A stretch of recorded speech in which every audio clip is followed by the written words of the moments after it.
Dice así la palabra de Dios: Id pues y haced discípulos de todas las naciones, bautizándolos en el nombre del Padre y del Hijo y del Espíritu Santo, enseñándoles que guarden todo lo que os he mandado, y aquí yo estoy con vosotros todos los días hasta el fin del mundo. Antes de partir junto al Padre, el Señor nos dio una orden a todos. Debíamos predicar su palabra. A veces entendemos los mandamientos de Dios como las partes que nos dan una orden negativa, como no matarás, no codiciarás algo, o el no hablar falso testimonio. Pero las órdenes de Dios también son mandamientos. Las cosas que Dios nos pide y las cosas que Dios nos demanda son tan importantes como las que Dios nos prohíbe. Los mandamientos de Dios no se trata únicamente de prohibiciones, sino también de obligaciones. El no hacer las cosas que Dios prohíbe está bien, pero si no hacemos las cosas que Dios nos pide, sigue estando mal. Para Dios no es únicamente pecado el hacer lo que está prohibido, sino el no hacer lo que es obligatorio. Y una de las cosas que Dios ha demandado a todos los creyentes y a todos los cristianos es predicar el Evangelio. Es algo que tiene que estar en el corazón de un creyente. No podemos decir que amamos a Dios, no podemos decir que hemos creído el Evangelio, no podemos decir que hemos conocido a Jesús y no compartimos de eso cada vez que tenemos la oportunidad. Constantemente hablamos con personas que tienen miles de problemas emocionales, personales, psicológicos, familiares. Y nosotros, como buenos cristianitos, muchas veces vamos a darle la solución a sus problemas. No, mira, tienes que hablar, te tienes que reconciliar con tu esposo, tienes que reconciliarte con tu esposa, tienes que luchar por la unidad en tu familia, tienes que luchar porque tus hijos estén bien en casa contigo. Pero ¿de qué vale que les arreglemos los problemas superficiales si el centro y el mayor problema que tienen es que Dios no está en su vida? Cualquier cristiano que ha conocido el Evangelio sabe que cualquier persona que nos venga a plantear un problema, nosotros tenemos que decirle que esos pequeños problemas son el resultado de un gran problema, no conocer a Dios. Y eso lo hemos estado aprendiendo últimamente en un curso que estamos haciendo los domingos por la tarde nosotros. Hay problemas con P minúscula y un gran problema con P mayúscula. Problemas matrimoniales, problemas con los hijos, problemas familiares, problemas económicos. Eso es un problema con P minúscula. Eso no tiene nada que ver con el gran problema de todos, el problema con P mayúscula, que es el no conocer a Dios. Y un creyente tiene que aprovechar cualquier oportunidad para decirle a las personas: mira, todo eso te pasa por un problema. No conoces a Dios. Estás alejado de Dios, y estar alejado de Dios tiene consecuencias. Entre ellas esto. Eso es fruto de tu pecado, eso es fruto de tu desobediencia. Cada vez que alguien viene a decir: tengo un problema en mi matrimonio, ustedes van a resolver ese problema, en vez de decirle: tienes el problema por tu pecado. Tengo problemas con mis hijos, tu casa tiene problema por el pecado. No es falta de comunicación, es pecado. Si Dios estuviera en el centro y en el corazón de cada miembro, no pasaría. Nosotros vivimos resolviendo las cosas, poniendo tiritas en vez de sanar la herida, que es la falta de Dios. Y ningún creyente que se llame creyente puede dar consejos de moral y ética y ayudar a que las cosas se arreglen y irse tan tranquilo, feliz. No, arreglé un matrimonio, arreglé una casa. ¿De qué te vale que sigan casados si van a acabar en el infierno? Lo importante es que la gente conozca a Dios, y Jesús lo sabía. Por eso la última orden que Jesús dio no fue: id y ayudad a las personas, id y expandid una buena moral y una buena ética, que todo el mundo se porte bien por el mundo. No, dijo: id y predicad el Evangelio. Es lo que la gente necesita: reconocer que son pecadores, necesitan un Salvador y someter su vida a Cristo. No aceptar a Cristo como su Salvador, no, reconocer su pecado, arrepentirse y creer que Cristo es su Señor. No solo Salvador, Señor, dueño y propietario de sus vidas. Nosotros tenemos una orden que no es solo predicar, sino hacer discípulos. Muchas veces repartimos tratados, llevamos a la gente a hacer una oración de fe. Y cuando hacen esa oración de fe, los cristianos aplauden en la iglesia: denle la bienvenida a la familia de la fe. Ahora es salvo por esta oración. Venga, ahora apáñate. Primero, no es salvo por esa oración no salva a nadie. Hay un infinito número de personas que hicieron esa oración y hoy no tienen nada que ver con Dios y están completamente alejados de los caminos del Señor. Esa oración no salva, y Jesús no dijo, id por el mundo haciendo que la gente me acepte como Señor y Salvador.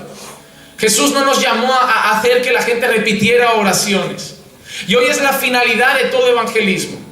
El evangelismo que la iglesia moderna está enseñando es el siguiente: sal a la calle, reparte un tratado, dile a la gente que Dios lo ama, que Dios tiene un propósito maravilloso para su vida, que Dios puede cambiar su existencia, y si él acepta al Señor, haz una oración que él repita: yo, fulano de tal, te acepto a ti, Jesús, como mi único Señor y Salvador, me arrepiento de mis pecados, escribe mi nombre en el libro de la vida, amén. Le declaramos salvo, le declaramos cristiano y ahora ya conoce a Dios. Eso no tiene nada que ver. Mucha gente ha ido a los pies del Señor únicamente por las promesas de solución de problemas y no por arrepentimiento.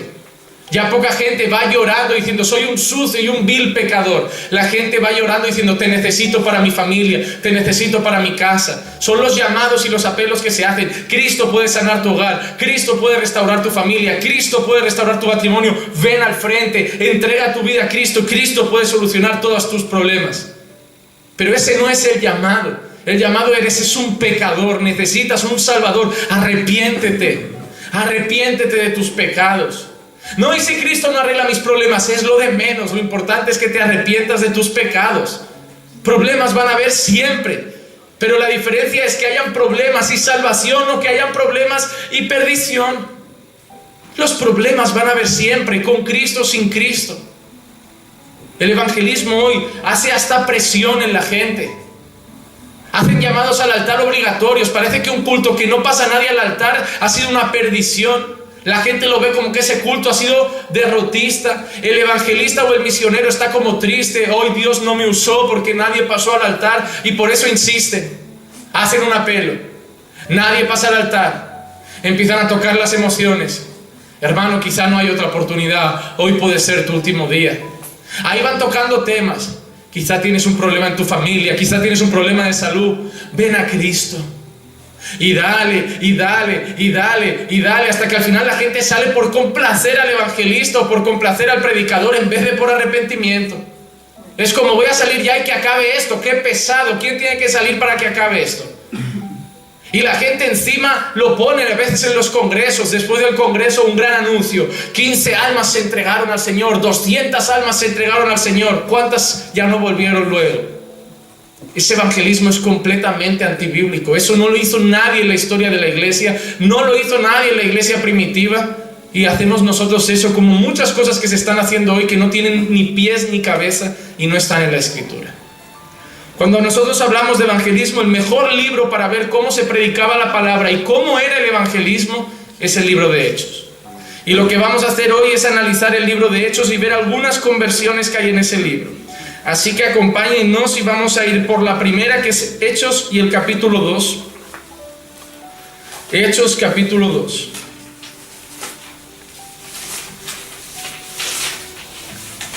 Y nos quedaremos hoy todo el culto en el libro de Hechos. Hechos capítulo 2, versículo 37 y 38 dice lo siguiente: al oír esto, compungidos de corazón, dijeron a Pedro y a los demás apóstoles: hermanos, ¿qué haremos? Y Pedro les dijo: arrepentíos y sed bautizados cada uno de vosotros en el nombre de Jesucristo para perdón de vuestros pecados, y recibiréis el don del Espíritu Santo. El día de Pentecostés, toda la gente estaba orando y clamando, esperando que el Espíritu Santo fuera derramado sobre ellos.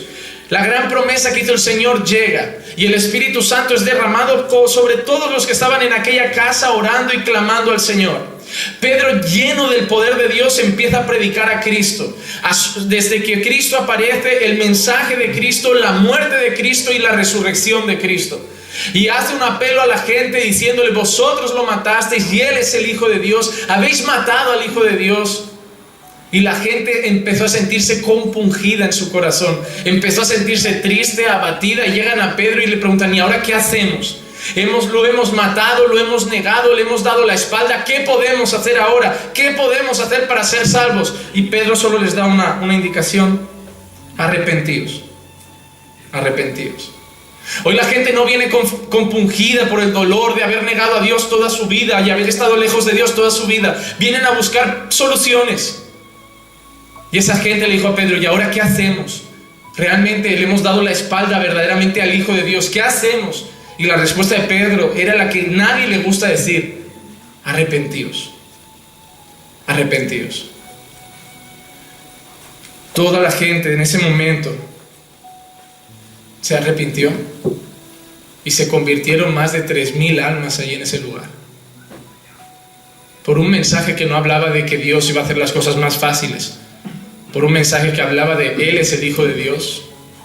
Murió en la cruz por vuestros pecados. Resucitó y se fue junto al Padre. Y lo necesitáis porque sois todos pecadores. Y dobló los corazones. ¿Por qué, pastor, ese mensaje dobló corazones? Porque cuando el mensaje es dirigido por el Espíritu Santo, la gente se convierte. El problema es que el Espíritu Santo no va a dirigir ningún mensaje que hable de Dios va a restaurar tu casa, Dios va a restaurar tu familia, Dios va a solucionar tus problemas. Ahí el Espíritu Santo no va a hacer ninguna obra, porque eres tú quien quiere convencer a las personas de que necesitan a Jesús. Una cosa que necesitáis saber: vosotros no convencéis a nadie.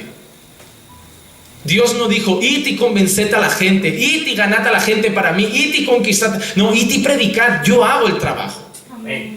Yo convenzo, yo llego al corazón, yo cojo el corazón de piedra y lo hago de carne, yo quebranto la vida. Vosotros no podéis. Aunque les queráis tocar todas sus emociones, podrán llorar un tiempo y buscarme, pero en cuanto se arregle el problema me dejarán. No se convertirán verdaderamente, porque el único que convierte soy yo. Tenéis que depender de Dios. La gente hoy se frustra si no ganan almas. Ay, es triste salir, predicar a almas y que nadie se convierta. Eso es porque crees que depende de ti, que el éxito de tu trabajo está en que se conviertan. No, el éxito de tu trabajo está en cumplir la gran comisión. Id y predicad.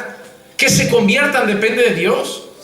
Yo no me siento frustrado. Hay la gente que dice, pastor, ¿y cuándo las personas en una iglesia no se entregan a Dios o vienen mucho tiempo a la iglesia pero verdaderamente nunca han sido cristianos? ¿Usted no se siente mal? ¿Yo por qué? Yo predico la palabra. Dios es el que convence. Yo no me voy a sentir frustrado. Mi deber como pastor no es cambiar vidas, restaurar vidas, transformar vidas, convertir corazones. Mi deber como pastor es enseñar la palabra. Pastorear la grey del Señor y dar palabra de Dios. Lo que la gente haga con esa palabra y lo que Dios haga en cada corazón es trabajo de Dios. Y en ese libro Pedro sabía lo que tenía que hacer: predicar el evangelio. Si nadie se hubiera convertido al día siguiente, Pedro hubiera predicado igual. Pero se convirtieron 3,000 con un mensaje duro: sois pecadores, habéis matado al Hijo de Dios. Es un mensaje que no motiva, es un mensaje que no atrae, pero como 3,000 personas se convirtieron. Porque cuando son escogidos de Dios, hasta el mensaje más duro los atrae. Yo he visto gente escuchar en esta iglesia mensajes muy duros y doblarse ante Dios con mensaje que cualquier otra persona ha sentido rabia y odio. Esa es la diferencia. El que endurece su corazón es el que Dios no había escogido, pero hasta el mensaje más duro, cuando eres un escogido de Dios, Dios arranca de tu corazón y te hace sentir mal. Y te hace sentir sucio, hasta con el mensaje más provocativo, que gente sale y dice, oh, el pastor hoy estaba duro, y alguien sale llorando como diciendo, soy un pecador, realmente soy un mentiroso, soy un adúltero, soy un fornicario. ¿Por qué hay tantas diferentes reacciones si yo predico un solo mensaje? Depende de la persona, depende de lo que Dios hace en la persona. Por eso la palabra dice, si hoy escuchares hoy su voz, no endurezcas tu corazón. Pero tú no eliges si endureces o no el corazón. Solo Dios puede reblandecer los corazones. Él dice, yo les quitaré un corazón de piedra y les daré un corazón de carne. Ese es nuestro clamor, tener un corazón duro, tener un espíritu recto, pero sabemos que nosotros no podemos meter la mano dentro del pecho y cambiarnos el corazón. Por eso oramos, por eso clamamos, porque sabemos que la obra que viene dentro de nosotros no la podemos hacer nosotros. Lo único que podemos hacer es buscar a Dios, llenarnos de su palabra, conocer su voluntad y clamar a Él para que Él haga esa obra en nosotros. Yo no puedo dejar de ser quien era si Dios no hace ese proceso. Yo puedo buscar a Dios y rogarle que cambie quien yo era y que me haga quien Él quiere que yo sea, pero únicamente estoy en manos de Dios. Si Él no lo hace, estoy perdido. Por eso la gente dice: pastor, ¿se puede perder la salvación? Si depende de nosotros, claro, pero depende de Dios. Por eso no se va a perder. Porque mi tendencia va a ser siempre ir para atrás, siempre volver atrás, y a Él siempre una mano en medio del camino que me vuelve a coger y me vuelve a traer aquí. Aleluya. ¿Por qué? Eres mi escogido, peléate lo que quieras, vas a volver a casa. Porque yo no voy a dejar que ninguno de los míos se pierda. Pastor, y los que se acaban perdiendo nunca fueron de Él. Esa es la diferencia. No es que gente se pierda, es que gente nunca fue. No es que gente se desvíe, es que gente nunca estuvo. No hay gente desviada. Simplemente hay gente que pasó un tiempo por la iglesia, pero nunca aceptó al Señor. Nunca reconoció y se dobló delante del Evangelio y conoció verdaderamente a Dios. Experimentó cosas, como habla Hebreos, gente que experimentó cosas hasta el Espíritu Santo. Degustó esas cosas, vio milagros, vio cosas pasar, escuchó grandes sermones, pero nunca llegaron aquí. Nunca. Que Dios nunca tuvo un propósito. Y hay gente que con un solo sermón nunca más se va. Cada historia es diferente. Todo depende del proceso con el que Dios va trabajando. Vamos al capítulo 8. Vamos a ver otra conversión.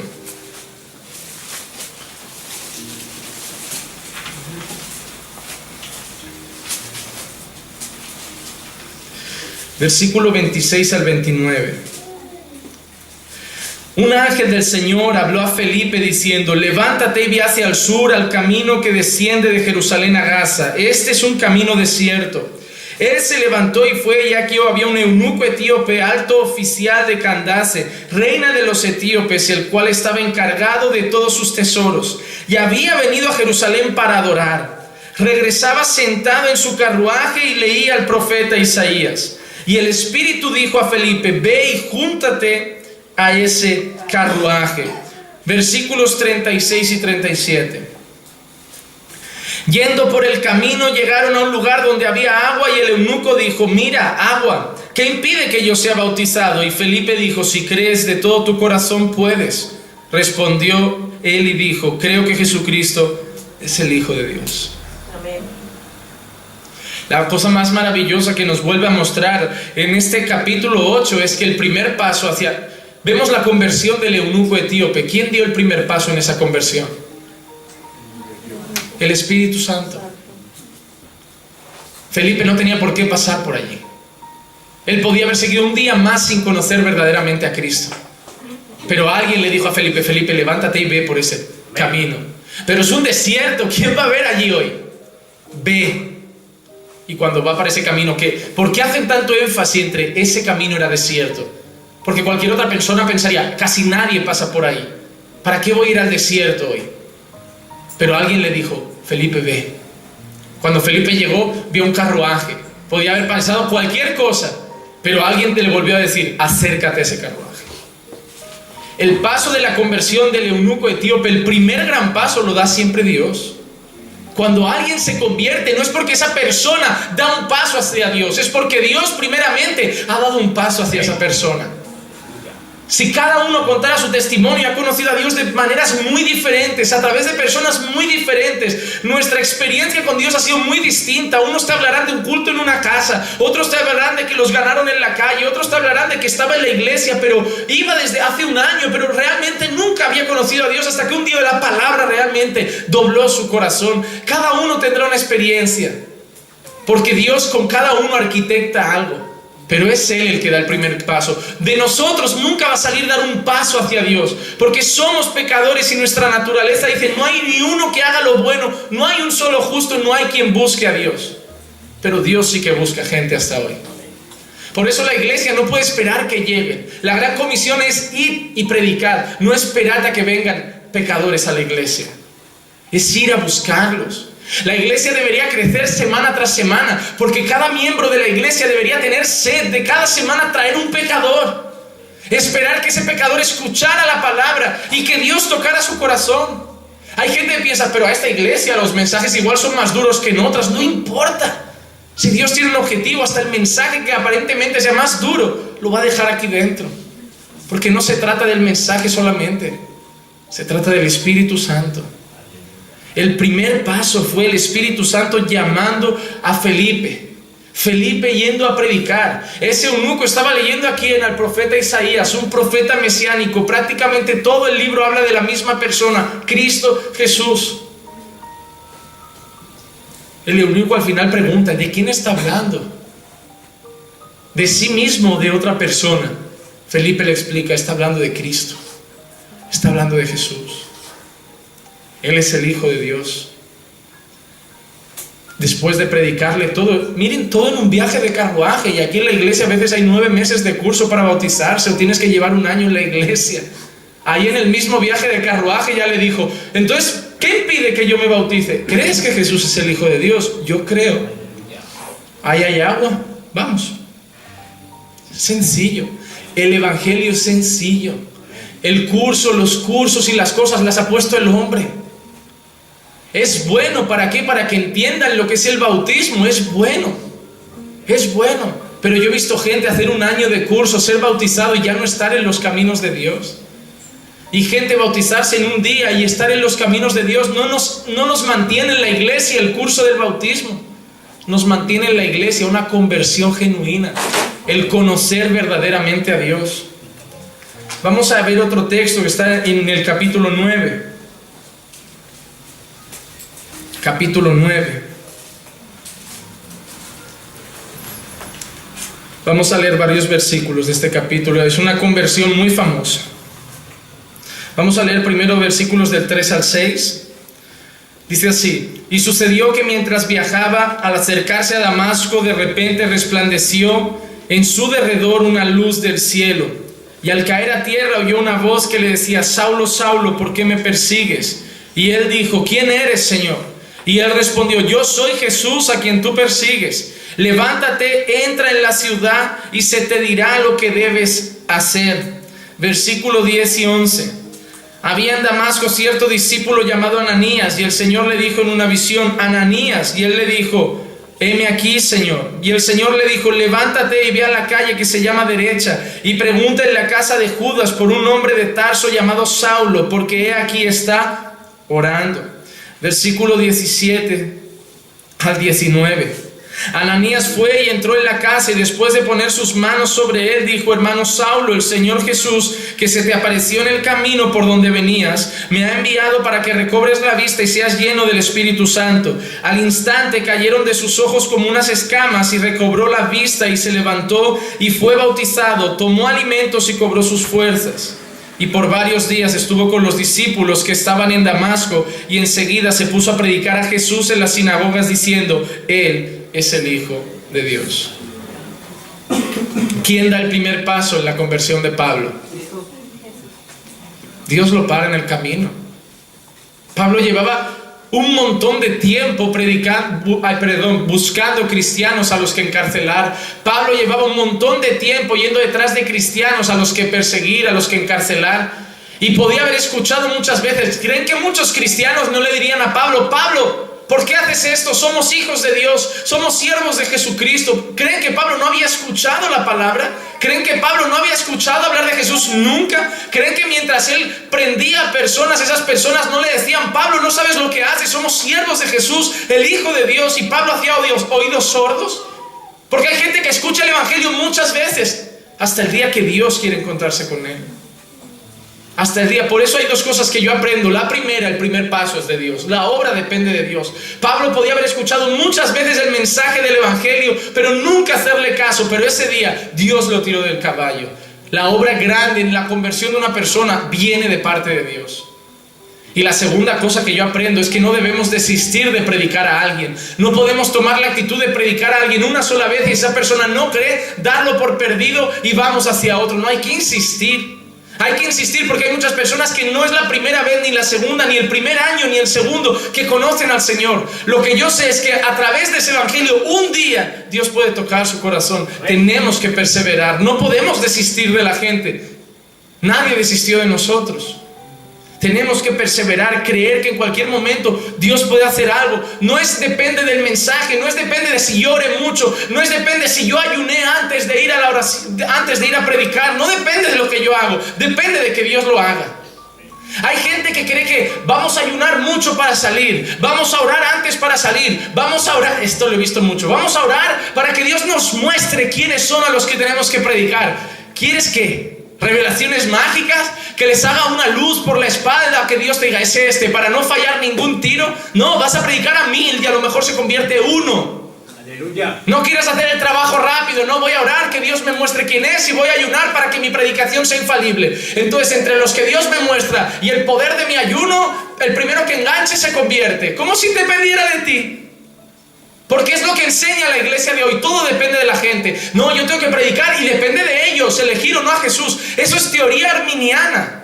Eso es teoría de tú eliges, tú tienes eres libre completamente de tomar tus propias decisiones. Pero eso es completamente contrario a la escritura, que la escritura nos enseña, y lo hemos visto aquí, el que nadie es libre.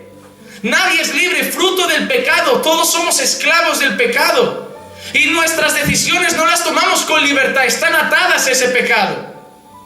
La gente de aquí no es libre realmente. Es una falsa libertad lo que vemos en este mundo. El pecado ha esclavizado a la humanidad y nuestra naturaleza ya no tiene esa libertad de yo quiero a Dios, yo quiero a Dios, yo quiero a Dios. Nadie quiere a Dios. Pero si Dios hace una obra en nosotros, muchos se entregarán a Él. Pero nadie quiere a Dios. Si dependiera de la elección de cada uno de nosotros, ninguno habría querido a Dios. Es Dios quien nos quiso a nosotros. Aleluya. Pero eso es lo que enseña la gente. No predica y depende de cada uno. Por eso mucha gente insiste. No, venga, que depende de ti. Elige a Cristo, cambia de opinión, elige a Cristo, como si dependiera de la persona. No, ese es el problema de no conocer las Escrituras. Ese es el problema de haber enseñado por mucho tiempo la iglesia que el ser humano es libre de tomar sus propias decisiones. Libre éramos antes de tomar del fruto. Libres éramos en el Edén, donde podíamos elegir comer o no comer. Pero haber comido del fruto prohibido, el haber pecado, nos volvió esclavos del pecado. Amén. La Biblia dice que el mundo está ciego, cegado por el enemigo. No ven. No ven. Hacen lo malo contra Dios, van en contra de Dios, no quieren saber nada de Dios. Es más, dicen que habiéndolo visto, no le reconocen como Dios. Saben que está, pero no quieren hacerle caso. Es imposible, hermanos. Hay que tener más fe para ser ateo que para ser creyente.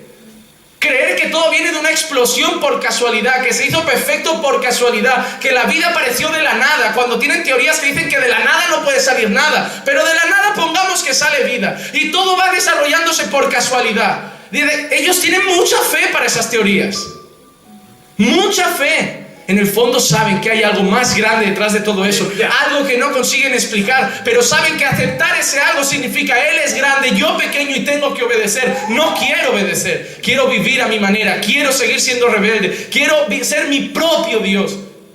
Lo que hizo Satanás ahí arriba es lo que siguen haciendo aquí abajo. Lo que quiso Eva es lo que quieren hoy. Ser como Dios. Yo mando, yo elijo, yo forjo mi destino. Tú no forjas tu destino. Tu destino ya está escrito. Te guste o no, tu destino ya está escrito. Hay alguien allá arriba mucho mayor que tú y que yo, y que ya sabe todas las cosas. Es imposible. Debemos quitar esa naturaleza orgullosa y soberbia de creernos semidioses. Somos solo polvo. Amén. Polvo eres y al polvo volverás. Aleluya. Trabaja lo que quieras, gana dinero, cómprate cosas y viaja, porque tu destino es uno, polvo. Ves a enterrar a tu bisabuela, desentiérrala y dime cómo está de guapa hoy. Es polvo, no queda nada. Eso es lo que queda, nada. De lo que hay en esta tierra, todo se reduce a una palabra, nada. Todo es vanidad. Pero nosotros tenemos algo aquí dentro, un ser que es eterno. Amén, aleluya. Por eso necesitamos arrepentirnos de nuestros pecados, abrazarnos a Cristo, porque lo que está en juego no es lo que haremos en esta tierra, lo que está en juego es la eternidad. Amén. Amén. Vamos al capítulo 10, vamos a ver otra conversión.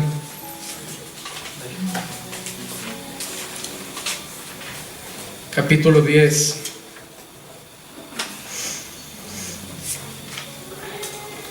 Versículo 1 al 3 dice así, también leeremos varios versículos. Había en Cesarea un hombre llamado Cornelio, centurión de la corte llamada la italiana, poderoso y piadoso y temeroso de Dios, con toda su casa, que daba muchas limosnas al pueblo judío y oraba a Dios continuamente. Como a la hora 9 del día, vio claramente en una visión a un ángel de Dios que entraba a donde él estaba y le decía, Cornelio. Mirándolo fijamente y atemorizado, Cornelio le dijo, ¿qué quieres, Señor? Versículo 17. Mientras Pedro estaba perplejo pensando en lo que significaría la visión que había visto, he aquí los hombres que habían sido enviados por Cornelio, después de haber preguntado por la casa de Simón, aparecieron a la puerta y llamando preguntaron si allí se hospedaba Simón, el que también se llamaba Pedro. Y mientras Pedro meditaba sobre la visión, el Espíritu le dijo, mira, 3 hombres te buscan. Versículo 44, 45 y 46. Mientras Pedro aún hablaba estas palabras, el Espíritu Santo cayó sobre todos los que escuchaban el mensaje. Y todos los creyentes que eran de la circuncisión que habían venido con Pedro se quedaron asombrados, porque el don del Espíritu Santo había sido derramado también sobre los gentiles, pues les oían hablar en lenguas y exaltar a Dios.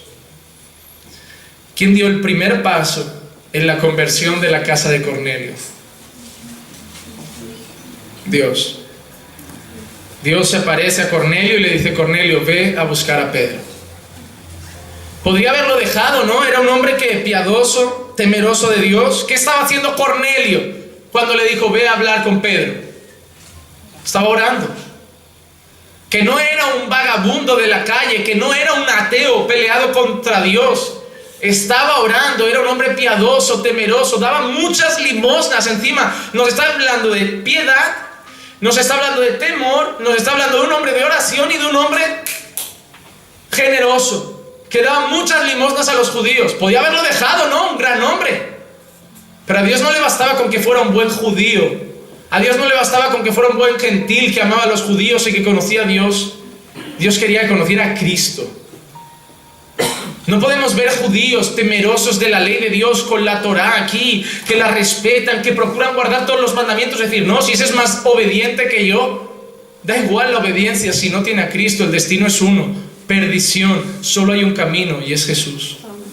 Esa es la realidad. Y Dios sabía eso, y seguramente Dios vio un Cornelio, vio un hombre piadoso, temeroso, generoso, daba con amor limosnas en abundancia, lo buscaba en oración, pero Dios sabía que le faltaba una cosa a Cornelio, Jesús. Y por eso le dijo, Cornelio, ve a buscar a Pedro. Y no solo eso, Pedro estaba por ahí también después de haber tenido esa visión de aquel lienzo. Dios también le dijo, Pedro, vienen 3 hombres. Todo lo arquitectó el Señor, iba hablando con uno y iba hablando con otro. Incluso en este momento Pedro no tuvo tiempo de decir arrepentidos. Dice que mientras estaba hablando ya llegó el Espíritu Santo y los convenció. En el momento que Pedro estaba hablando, dice, mientras, en los últimos versículos que dice la palabra, 44, mientras Pedro aún hablaba estas palabras, el Espíritu Santo cayó sobre todos los que escuchaban el mensaje, y todos los creyentes que eran de la circuncisión que habían venido con Pedro se quedaron asombrados, porque el don del Espíritu Santo había sido derramado también sobre los gentiles. El final de esta historia en el 48, ¿cuál es? Y mandó que fueran bautizados en el nombre de Jesucristo. Entonces le pidieron que se quedara con ellos unos días. ¿A qué se quedó Pedro? A discipularlos. Porque ese es un gran problema de hoy. Evangelismo sí, pero nadie discipula. Llegan a Jesús, pero no saben cómo se vive con Jesús. No saben qué es la fe, no saben qué es el arrepentimiento, no saben qué es el bautismo, no saben qué es la Trinidad de Dios, no saben quién es Dios, Padre, Hijo, Espíritu Santo, no saben nada. ¿Saben quién es Jesús? Él me ha salvado. Pero Jesús sabe que la historia con Dios es mucho más amplia. Que el camino a la salvación es solo uno, arrepentirte y creer. Pero que una vez has creído, para vivir la vida cristiana, hay otro camino muy grande que se llama discipulado. Hay mucho que aprender. Hay mucho que aprender. Pablo, ¿qué hizo con mucha gente? Pablo, ¿por qué escribía tantas cartas a las iglesias si ya conocían al Señor? Porque Pablo sabía, vale, ahora conocéis al Señor, sois salvos, pero ahora os enseñaré a vivir como salvos. No basta con ser salvos, hay que vivir como salvos. Amén. Ahí las cartas de Pablo. Ahí la importancia de que una iglesia haga discípulos. Ahí la importancia de no creer que porque has creído lo sabes todo y pegarte a alguien y aprender. Hay mucho que aprender con Dios. Mucho que aprender sobre ser padre, sobre ser madre, sobre ser hijo, sobre ser amigo, sobre ser, no sé, cristiano, miembro de una iglesia. Mucho que aprender sobre cómo es un pastor, cómo es una oveja, cómo es un evangelista, Hay mucho que aprender. Cómo se trata a las personas. ¿Qué quiere Dios de mí? ¿Cómo quiere que actúe en la vida? ¿Cómo quiere que sea como trabajador? Dios tiene respuestas para todo en la Biblia. Porque una vez somos salvos, toda nuestra vida tiene que demostrar que somos salvos. Lo que yo hago, si yo cambio de ropa, si yo dejo de escuchar cierto tipo de música, si yo dejo de beber cierto tipo de cosas, no me va a salvar. No me va a salvar. Eso no salva. Porque alguien esté haciendo algo, no podemos decir, se va al infierno por eso que está haciendo. No, la gente no se va al infierno por hacer cosas. Se va al infierno por no conocer a Dios. Porque si fuera por hacer cosas, nos íbamos todos. Cada día hacemos algo mal. Unos pueden estar emborrachándose, pero ¿qué pasa contigo? Que gritas, que te iras, que tienes rencor. No es pecado igual. Si fuera por hacer cosas, todos nos vamos al infierno. Nos vamos porque hemos creído con Dios, hemos creído en Jesús y por eso vamos a ir eternamente a la gloria con Él. Pero no significa que ahora me tengo que olvidar entonces, como no importa, me da igual ya la ley, me da igual todo lo que dice Dios, de cómo quiere que nos portemos, cómo quiere que seamos, porque es por fe. La fe trae santificación. Amén. Y la primera reacción de alguien que ha conocido al Señor, ¿qué hacía la gente después de recibir la palabra? ¿Qué hacía? ¿Qué le preguntaron a Pedro? ¿Qué haremos ahora? Vale, hemos creído, pero ¿ahora qué hacemos? Queremos vivir en consecuencia a aquello que hemos creído. Vamos a ver otro texto, Hechos 16.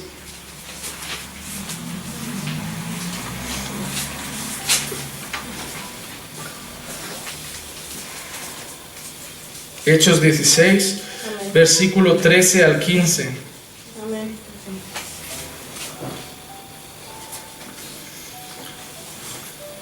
Y en día de reposo salimos fuera de la puerta a la orilla de un río donde pensábamos que habría un lugar de oración. Nos sentamos y comenzamos a hablar a las mujeres que se habían reunido. Y estaba escuchando cierta mujer llamada Lidia de la ciudad de Tiatira, vendedora de telas de púrpura que adoraba a Dios. Y el Señor abrió su corazón para que recibiera lo que Pablo decía. Cuando ella y su familia se bautizaron, nos rogó diciendo: si juzgáis que soy fiel al Señor, venid a mi casa y quedaos en ella. Y nos persuadió a ir. Vemos la conversión de Lidia. ¿Quién dio el primer paso? ¿Qué hizo Dios? Abrió su corazón. Quizá Lidia había escuchado muchas más veces otros sermones. Quizá Lidia había pasado otros cristianos por ahí, pero nunca hizo caso. Sin embargo, Pablo ese día tenía como objetivo conquistar el corazón de Lidia. No. Pablo ese día fue a un sitio donde había gente orando y lo único que quería hacer Pablo ese día era hablar, compartir, como aquel que tiene un devocional en un parque. Por eso mucha gente, a veces uno vamos a predicar, vamos a hacer un culto, un devocional en el parque. Tú nunca sabes quién va a pasar por ahí. Tú no sabes quién Dios va a decirle: frena aquí, párate un poco, anda más despacio, pon oído a lo que están diciendo. Aleluya. Ahí entra el típico curioso. Y Dios empieza a orar. ¿Fuiste a por él? No, Dios lo trajo. Amén. Tenemos que dejar de pensar que la obra grande la hacemos nosotros.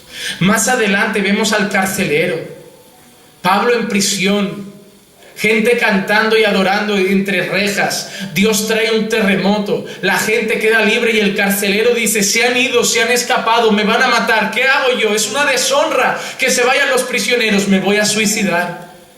Y dice la palabra que cuando el carcelero se iba a suicidar, Pablo se acercó a él y dijo: no hagas eso, loco. Loco no, pero no hagas eso. Y el carcelero se acercó a Pablo, dice que se postró a sus pies. Miró a Pablo y le dijo: ¿y qué voy a hacer yo para ser salvo? Y Pablo lo miró y que le dijo: arrepiéntete, cree en Jesucristo.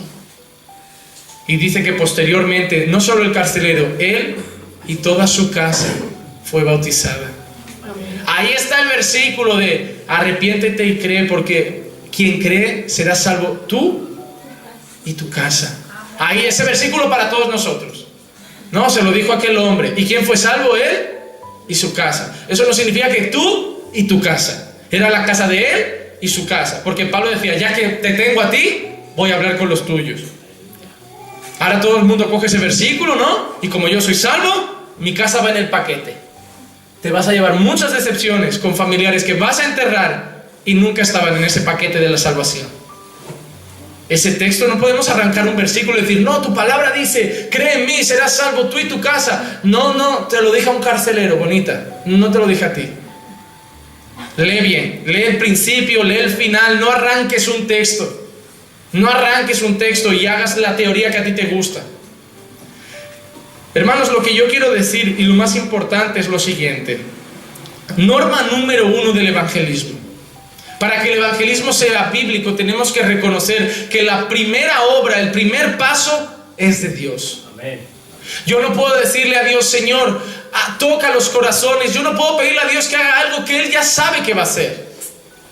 Hermano, puedes orar antes de salir a evangelizar, está muy bien, pero no hay poder en esa oración para ganar almas. Las oraciones no ganan almas.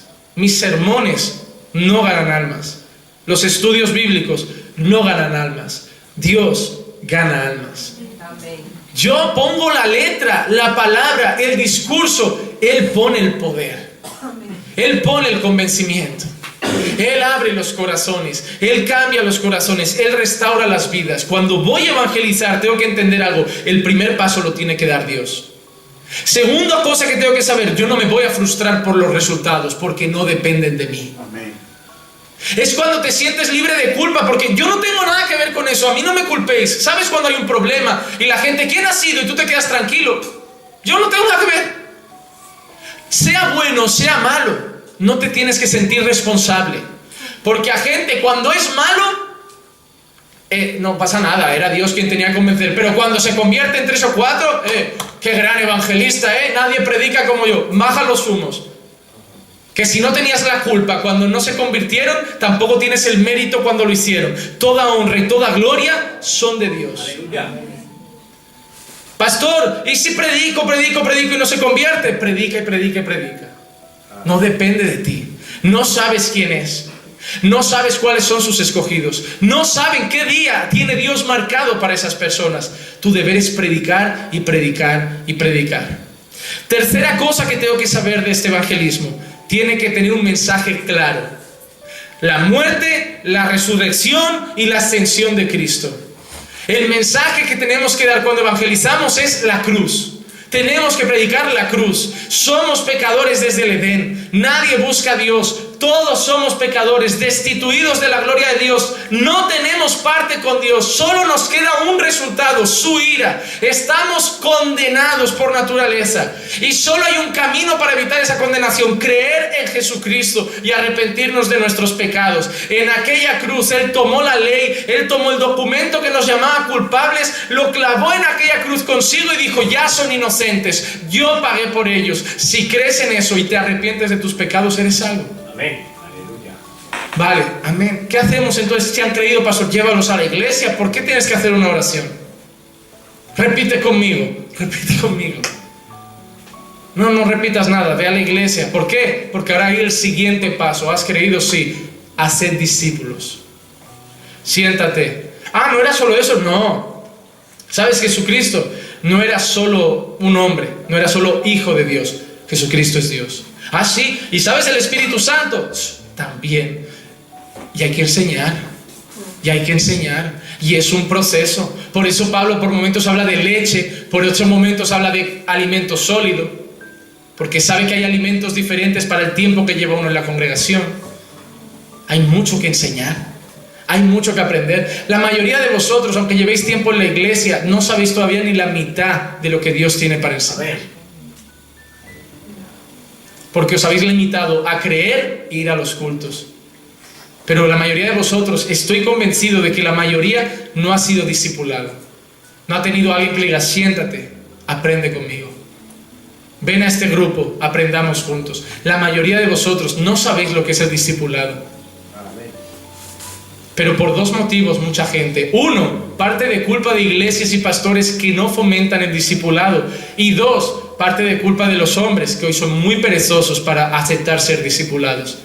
Porque ser discipulados son horas y horas y horas. No es sentar en una mesa y decir, oye, vamos a compartir una palabra, 40 minutitos. Te puedes tirar una tarde para un tema, 3, 4 horas. Pero te aseguro una cosa, cuando has conocido a Dios y empiezas a enamorarte y estás en ese primer amor, las horas en su presencia y con su palabra pasan volando. Pasan volando. El mensaje tiene que ser cristocéntrico. Evangelizar no es contar tu historia, es contar la historia de Cristo. Que hay gente que quiere ganar almas con su testimonio. No, ¿sabes qué? Yo tenía mi casa destruida, mi marido me pegaba, mi marido me engañaba, pero conocí al Señor y el Señor, mira, ven a la iglesia, Cristo transforma hogares. ¿Y de qué vale que el marido ya no la engañe y no le pegue si se van todos juntos al infierno? No, el mensaje tiene que ser sobre Cristo. Tu testimonio no convierte gente. Tu historia no es la que importa. Tú no fuiste a la cruz y no pagaste por ellos.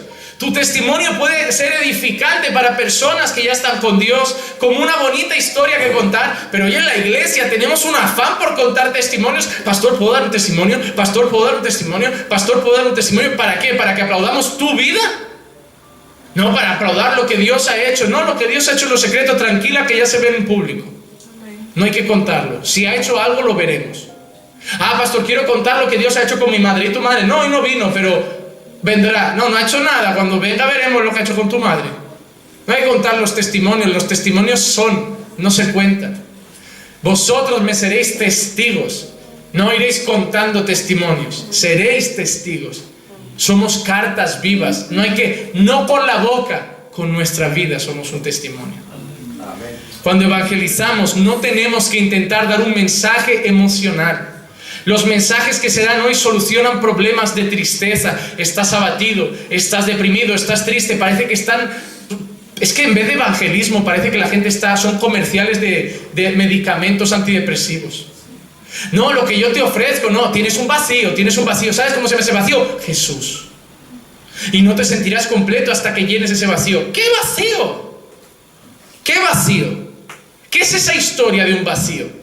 ¿Dónde ves a Pedro diciendo, oye, ¿sabéis lo que os pasa? Tenéis un vacío, estáis tristes. Estamos bien, si es Pentecostés, fiesta, todo guay, comida, gresca. No, que tenéis un vacío y que solo Dios lo llena. ¿Qué? No, mira, sois pecadores. Habéis matado al Hijo de Dios. Le habéis dado la espalda a Jesucristo. Arrepentíos. ¿Saben cuál es el problema?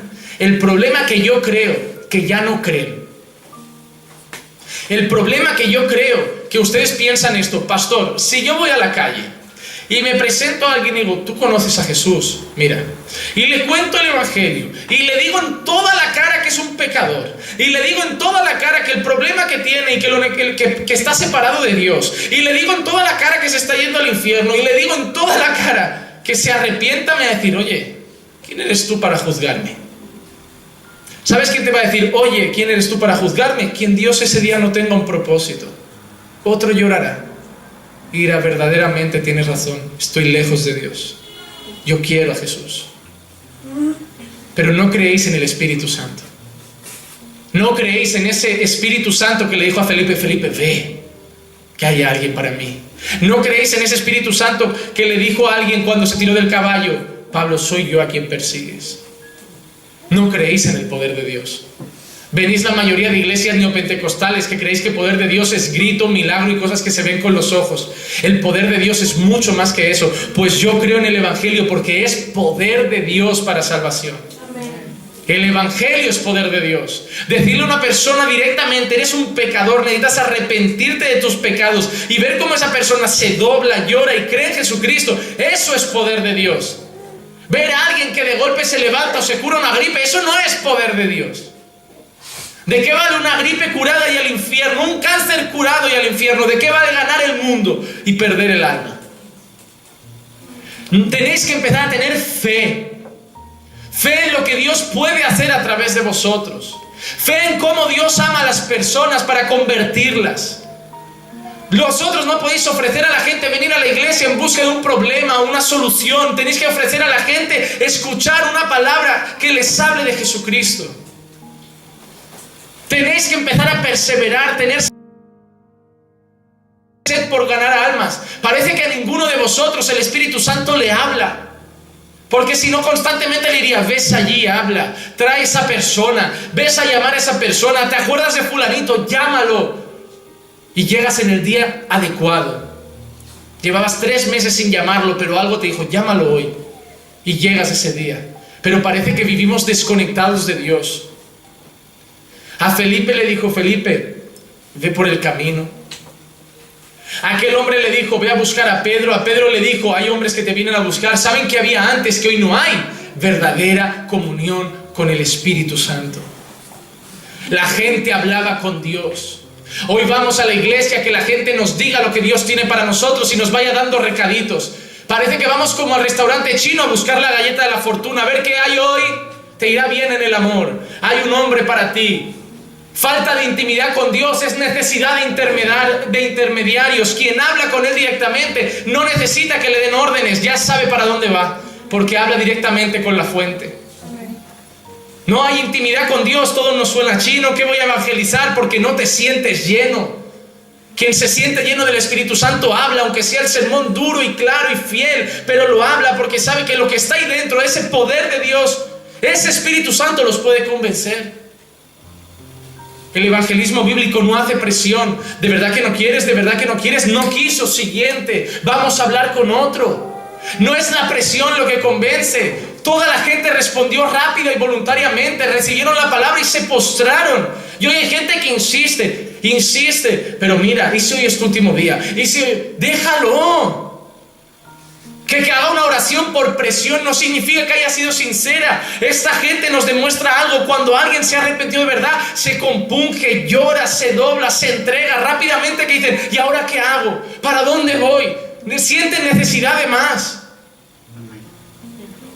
El evangelismo bíblico no son discursos emocionales, motivacionales, ofreciendo cosas que solucionen problemas internos. El evangelismo bíblico lleva a Cristo a las calles. El evangelismo bíblico lleva la palabra de Dios a las calles. ¿A quién estás predicando tú si eres creyente? ¿Con quién estás cumpliendo la gran comisión? ¿A quién estás discipulando? La mayoría de vosotros no tenéis tiempo, estáis cansados, estáis ocupados, demasiado todos, desde los más jóvenes a los más adultos. Da gracias, pastor, que venimos a la iglesia. A lo mejor estamos en un problema. A lo mejor estamos en la iglesia, pero no somos cristianos. Tengo una sal que ya no sala, una iglesia que no sale, una luz bajo la mesa.